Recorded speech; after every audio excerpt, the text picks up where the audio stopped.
Rated SPG, striktong patnubay at gabay ng magulang.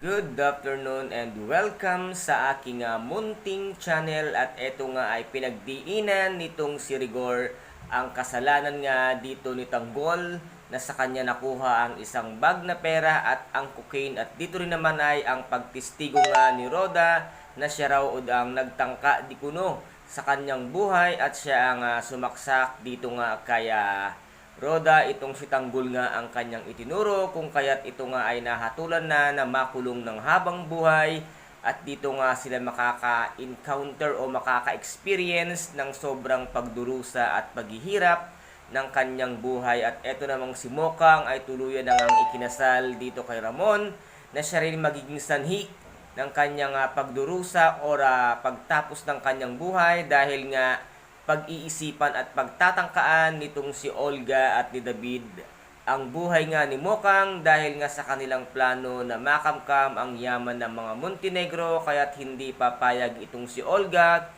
at si David na hindi mapa sa kanila ang yaman nga ng mga Montenegro. At dito naman ay habang nahihirapan at nagdurusa itong si Tanggol sa loob ng correctional, ay dito nila maiisipan ang tumakas dahil nga sa hirap ng kanilang nararanasan sa loob ng correctional. At dito kaya ay maghihiganti itong si Tanggol, dahil nga dito rin niya malalaman na hindi niya pala tunay na ama itong ang si Rigor, kaya't maiisipan niya ang maghiganti at ibalik ang lahat ng hirap at pagdurusa na dinanas niya nang dahil nga kay Rigor na hinuli siya nang wala naman siyang kaalam-alam. Ngunit inamin din naman dito ni Rigor na sa kanila nga nanggaling ang pera, dahil nga nais niyang makatulong sa tatay nga ni Mokang na ma-operahan ito, kung kaya't naisipan nga nila ang magnakaw. Pero wala silang kaalam-alam na ang bag pala na kanilang kinuha ay mayroon ding laman na cocaine.